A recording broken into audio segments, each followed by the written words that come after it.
Let me tell you about a night that broke one woman's heart and rebuilt her life. A night where love turned to betrayal right in front of 200 people and one unborn child.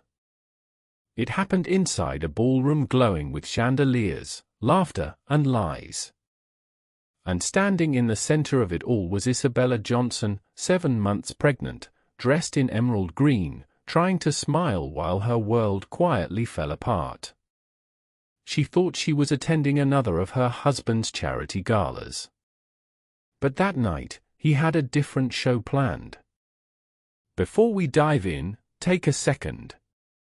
If you believe no woman should ever be humiliated in public or anywhere, then pause right now, subscribe, and comment below. No one deserves this pain. Because what happened next will make you angry, but the ending will heal something in you too. The crowd was laughing when William Johnson, Billionaire, CEO, and the man Isabella had called her husband for 5 years, suddenly dropped to one knee. The room went silent. Even the orchestra froze mid-note. And then she saw it, the ring. The ring he was holding, but not for her. He was kneeling before Olivia, his secretary. "Olivia," he said, voice calm and certain. "You've been the love of my life for 2 years. Isabella and I, or we're just a business arrangement. You're the woman I want to spend forever with." A gasp rolled through the crowd. Someone whispered her name, another turned away. The champagne stopped fizzing in midair. Isabella felt her throat tighten, her breath vanish. Her hand instinctively touched her belly. Her baby kicked, as if the tiny life inside her already knew something sacred was breaking. William's smile was smooth, practiced. He slipped the ring onto Olivia's trembling hand while the guests offered hesitant applause. Some clapped because they were told to. Others filmed the moment, phones raised, eyes full of morbid curiosity. And Isabella, the woman who once stood beside him through every storm, stood there as her husband proposed to another woman while she carried his child. When the applause faded, William raised his glass. "I've already begun the divorce process," he announced. "Isabella will be well taken care of financially. But Olivia will be the new Mrs. Johnson." The humiliation was complete. Every camera caught her stillness. Every whisper sliced deeper. Her best friend, Evelyn, appeared at her side and gripped her arm. "We're leaving, now." But William wasn't finished. He walked right up to Isabella, towering over her with a cold smile. "I expect you out of the mansion by tomorrow," he murmured. "The prenup is clear, infidelity voids your claims." She stared at him, confused. "Infidelity? I've never." He leaned in close, voice low enough for only her to hear. "We both know that baby might not be mine. My lawyers have documents ready. Sign the settlement, or I'll destroy your name in every court and tabloid I can find." The chandeliers blurred above her. She couldn't breathe. He was erasing her in real time. Evelyn pulled her toward the door. People whispered as they passed, a river of pity, judgment, and greed. Behind her, William's voice rang out again. "Everyone, please, stay and celebrate. The night is young, and Olivia deserves the best party money can buy." The applause resumed, false and metallic. Isabella sat in silence, hands on her belly, the world outside smearing into color. Her reflection in the glass looked like a stranger. "He planned this," she said softly. "Every detail. He wanted to humiliate me." Evelyn's voice trembled with anger. "He thinks he's untouchable because of money. But he doesn't know what happens when a woman loses everything except her will to fight. Isabella turned from the window, tears drying on her cheeks. Something hardened behind her eyes. The woman who had walked into that ballroom died there, but something stronger was being born in her place. The new apartment smelled of cardboard and freedom. Tiny, quiet, honest. For the first time in years, Isabella could breathe without permission.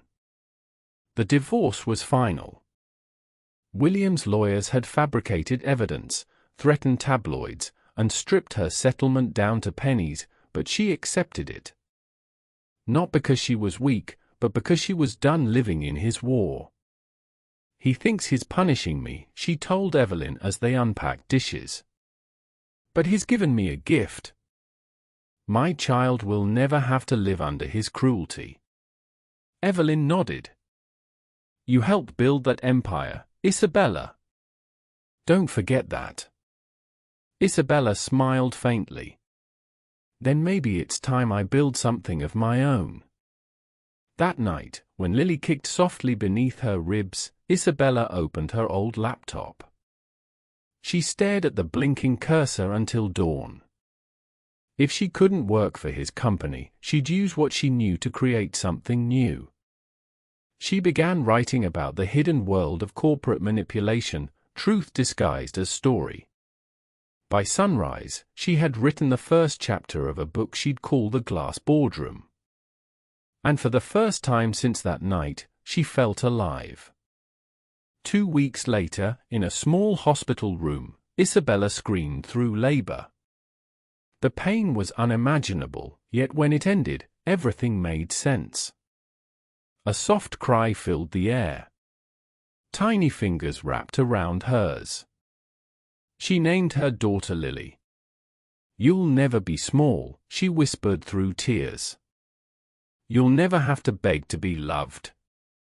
Days turned into months. She wrote while Lily slept, edited between feedings, lived on determination and hope. When The Glass Boardroom was published under the pen name V.J. Knight, it sold slowly at first. But then, women began to talk. They shared her words, passed them like secret truths. Interviews followed. Then conferences. Her inbox filled with stories of women who had endured, survived, and risen. By Lily's first birthday, Isabella could afford a better apartment, small, but full of laughter and light. Magazines showed pictures of William and Olivia's grand wedding. Isabella looked once, then turned the page. No bitterness. Just peace. "You were right," she told Evelyn at Lily's birthday party. This wasn't the end. Evelyn smiled. "No, my dear. This was the beginning." 3 years later, the empire that once discarded her would begin to fall apart. And when fate brought Isabella and William face to face again, the man who once tried to destroy her would realize she had become everything he could never be. 3 years had passed since that night in the ballroom. 3 years since Isabella walked away from humiliation and built a new name from the dust of her own pain. The world now knew her not as the ex-wife of billionaire William Johnson, but as V.J. Knight, a best-selling author, motivational speaker, and advocate for women in leadership. Her books had been translated into 20 languages. Her TED Talk, viewed by millions. And her story, whispered in offices, boardrooms, and book clubs, had become a quiet anthem for every woman who had ever been silenced. She didn't live in luxury. She didn't crave it anymore. Her small townhouse felt warm, alive, full of love and crayons and laughter. Lily, now 3, filled every room with sunshine and mischief. Evelyn, ever loyal, had become part of their little family. Life was simple, and it was good. Isabella sat at her desk surrounded by drafts of her new manuscript. The rain outside was steady, soft, the kind that makes you reflective without warning. She read her own words aloud quietly. Power is not found in domination, but in integrity. And real success is not revenge, it's peace. She smiled faintly. Her younger self wouldn't have believed these words yet. But now, she had lived them. Just then, her phone buzzed. Diane, her publisher, rarely called unannounced. Isabella, Diane said breathlessly, have you seen the news? Isabella frowned. No. What happened? William Johnson's company, Johnson Industries, it's collapsing. The stock has dropped 60% in 3 months. Investors are panicking. There are rumors of bankruptcy. Isabella froze. For years, she had refused to read about William, not his successes, not his scandals. But now, this. What happened? She asked softly. Poor leadership decisions, Diane said. He launched a luxury tech line, something you actually advised against in your early days with him. It tanked. Then a failed merger. Now, apparently, his second marriage is falling apart too.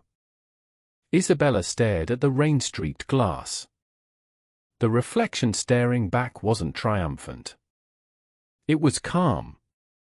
Composed. Uninterested in revenge. Life has a way of teaching lessons, she murmured. Even to those who think they're untouchable. Later that night, as Isabella tucked Lily into bed, her daughter looked up at her with sleepy eyes. Mommy, she whispered, why don't I have a daddy like my friends? Isabella's heart tightened. She had rehearsed this moment for years, yet nothing could truly prepare her. Some families, she said gently, have a mommy and a daddy. Some have 2 mommies or 2 daddies. And some, like ours, have one amazing mommy and one amazing little girl. Lily's small hand reached for hers. But we're happy, right? Isabella smiled. The happiest, she said, kissing her forehead. Because love makes a family, not names, not money. When she checked her email the next day, one message caught her eye. The sender, Lucas Smith, a senior manager at Johnson Industries, formerly her assistant years ago. The subject line, board discussion, confidential. The message read, Ms. Knight, the board is in crisis. Mr. Johnson's leadership has cost us dearly. Your name came up as a potential CEO candidate. The non-compete clause you signed expires next month. Would you consider returning to meet with us? Isabella's hand stilled over the keyboard. For a long time, she simply stared. The irony wasn't lost on her. The company that threw her out, the empire that humiliated her, now wanted her back to save it. Sometimes God writes poetry with irony. The same hands that pushed you away will one day reach out for help. 5 years after she had left in tears, Isabella Johnson returned to the headquarters of Johnson Industries. Not as a wife. Not as a victim. But as a woman being considered for the highest position in the company. The elevator doors slid open onto the top floor. The air was thick with tension and unspoken desperation. 8 board members stood as she entered the room. They greeted her not with arrogance, but with cautious hope. Miss Knight, the chairman said, using her pen name. Thank you for coming. For 2 hours, they laid everything bare, the losses, the scandals, the failing stocks, the exodus of investors. When they were done, the chairman folded his hands.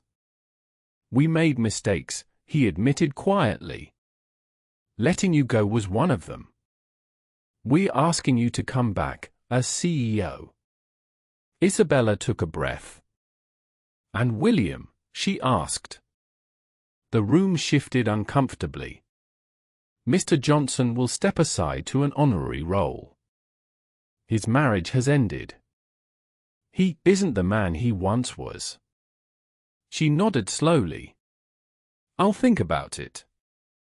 But if I return, I want full autonomy. No interference. No shadow leadership. They agreed immediately, perhaps too eagerly. The air left her lungs.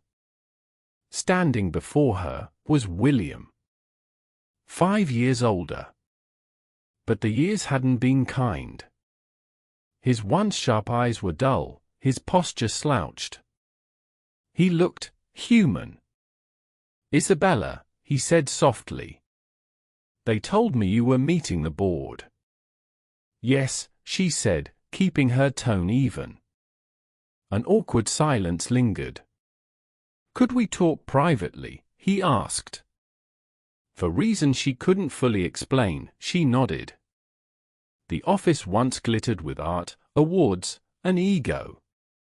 Now it was half empty, boxes stacked in corners, dust on the windowsill. William gestured for her to sit. I heard about your books, he said quietly. They're impressive. Thank you. He hesitated, then sighed. You were right. About everything. The product line, the merger, even Olivia. I should have listened. Isabella said nothing. She just studied him, not with bitterness, but curiosity. He looked small now. Human. Regretful. Cassandra, he stopped himself, correcting, Olivia left me last year. For a younger investor. He gave a dry laugh. Guess that's karma. Life has a way of returning lessons, Isabella replied softly. And your daughter? He asked. I saw pictures, she looks happy. She is, Isabella said. She's loved. She's safe. Does she know about me? She shook her head. She knows her father isn't part of our lives. That's all. William nodded, eyes heavy with regret. For what it's worth. I'm sorry. I was cruel, selfish, blind. She paused at the door. You're right. You were. But pain changes people, William. I hope it's changing you. She left without another word. Evelyn listened quietly as Isabella told her everything. They want me to come back, Isabella said, pacing the kitchen. CEO position, full control. It's everything I worked for, but it would mean working under the same roof as him. Evelyn sipped her tea. What does your heart say? Isabella looked out the window where Lily was chasing bubbles in the yard. My heart says I've already won. But my conscience says 5,000 people still work in that building. People who don't deserve to lose their jobs because of one man's ego. Evelyn smiled knowingly. Then maybe it's not about going back for revenge. Maybe it's about going back for redemption. Mommy, Lily asked, are you going to work at that big building with your name on it? Maybe, Isabella smiled. But it would mean big changes for us. Would you still read me stories every night? Always, she promised. No matter what job I take. Lily nodded solemnly. Then you should help the people at that building. You always say helping others is important. Isabella froze. Out of the mouths of children come the clearest truths. She kissed Lily's forehead and whispered, Thank you, my wise little girl. Mr. Chairman, Isabella said. I'll take the position on my terms. Her conditions were strict. William would move to a ceremonial role with no decision-making power. A share program for employees would be implemented, and 1% of annual profits would fund a new foundation for single parents in business. The board agreed without hesitation. Within hours, the business world exploded with headlines. Isabella Johnson, former wife of William Johnson, appointed new CEO of Johnson Industries. The stock rose 15% overnight. And for the first time in years, Isabella walked into the headquarters, not as someone's wife, but as a leader. Some smiled with admiration. Some lowered their eyes in shame, remembering how she'd been treated years before. But Isabella walked with quiet grace, no resentment, no anger, only purpose. It's strange how destiny works. The same halls that once echoed with her humiliation now carried the sound of her heels, firm, steady, unshaken. He stood in the shadows, watching her lead. And for the first time, he understood what he had destroyed, not a marriage, but a partnership.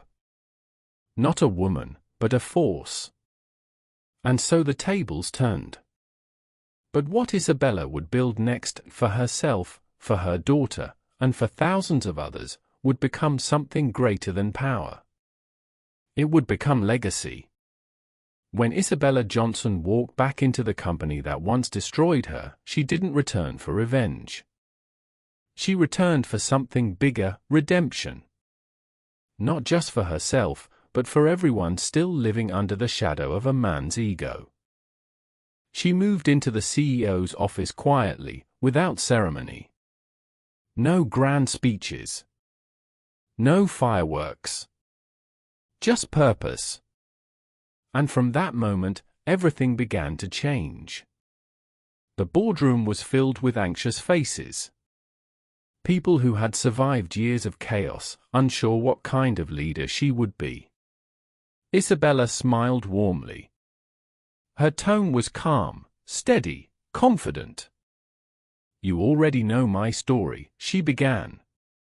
"You've read it in the papers, seen it in the headlines. But I didn't come back for that story. I came back for this one, the story we'll write together." Her eyes moved around the room. This company once believed that success was built by a few powerful men. But true success, real success, comes from people who care, who listen, who work with integrity. She paused, letting her words settle. "I won't ask you to forget the past. But I will ask you to help me build a better future. One where every person here matters." A silence followed, not the silence of skepticism, but of hope. And just like that, the rebirth began. Isabella worked day and night, reshaping Johnson Industries from the inside out. She met with employees in every department. Listened. Reorganized teams. Cancelled wasteful projects. Reinstated old staff that had been unfairly dismissed. She brought empathy into a place once ruled by fear. Her reforms were bold.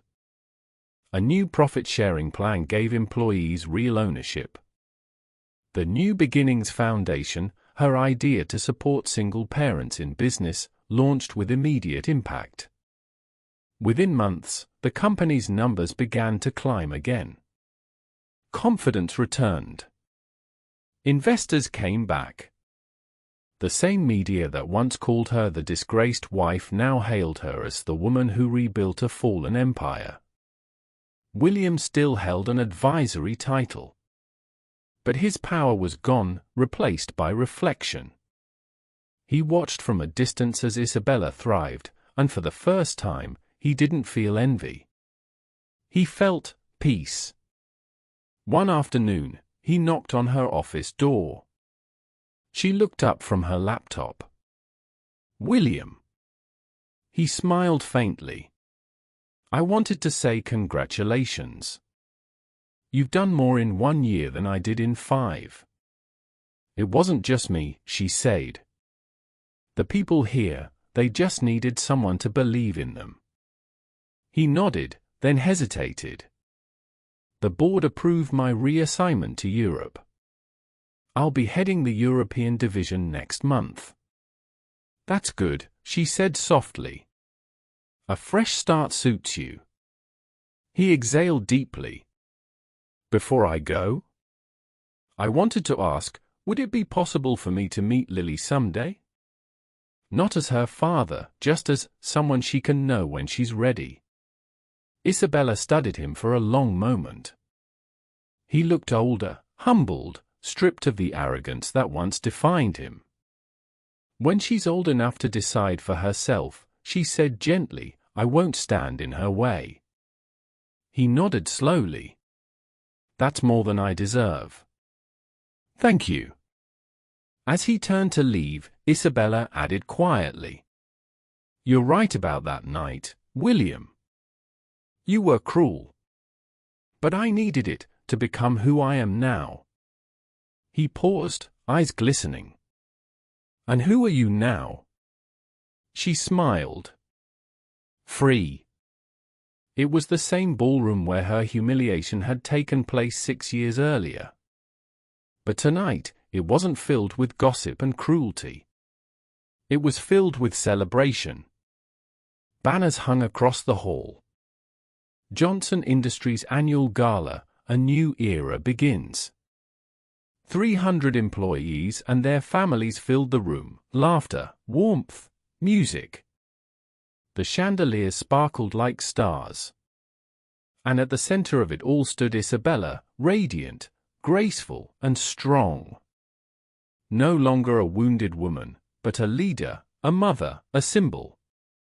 When I returned to this company, Isabella began, many said it was a revenge story, the discarded wife returning to save the empire her ex-husband destroyed. But over the past year, I've learned something much deeper. She paused, her gaze sweeping the room. True success isn't about revenge. It's about resilience. It's not about proving people wrong. It's about proving to yourself that you can rise again, with grace. The audience fell silent, hanging on every word. We've rebuilt this company from the inside out. We've doubled profits, restored integrity, and most importantly, created something that matters. She gestured toward the side of the stage, where a large banner revealed the foundation's new name. The New Beginnings Foundation. This foundation, she continued, will provide grants, mentorship, and child care support for single parents trying to build a career or business. This year alone, we'll help over 500 families start new lives. The crowd erupted into applause, genuine, thunderous, heartfelt.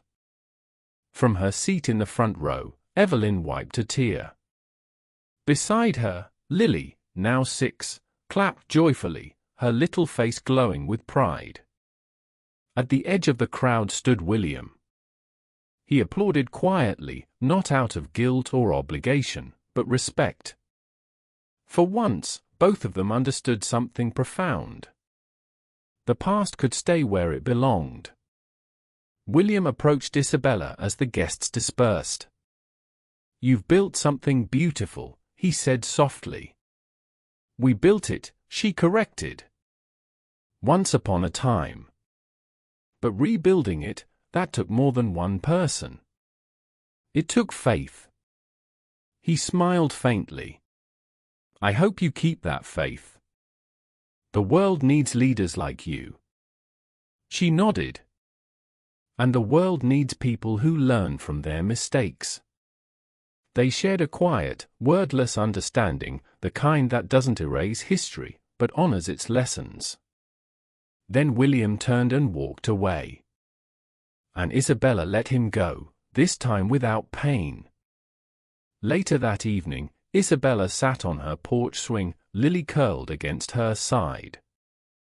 The summer air was soft, warm. Fireflies flickered across the garden like tiny blessings. "Mommy?" Lily asked sleepily. "Are you happy now?" Isabella smiled, her eyes glistening as she looked up at the stars. "Yes, my love. I'm happy." She thought about everything: the betrayal, the tears, the loneliness, the rebuilding. Every moment that once felt like an ending had been preparing her for this peace. "We've built a good life together, haven't we?" Lily nodded, her small voice barely a whisper. "The best life." And there it was, all the full circle. 6 years earlier, Isabella had been forced to watch her husband propose to another woman. That night, she thought her story was over. But life had other plans. She didn't get her revenge. She got something far greater. Freedom. Purpose. And the quiet satisfaction of knowing she had rebuilt her life with her own hands, no bitterness, no hate. If there's a message in her story, it's this. Sometimes God doesn't rescue you from the fire. He teaches you how to walk through it and come out shining. If Isabella's story touched your heart, if you believe every ending can become a beginning, then don't forget to subscribe and comment below. Grace always wins. Because somewhere out there, another woman is standing in her own ballroom of heartbreak. And maybe, just maybe, this story will remind her that she'll rise too.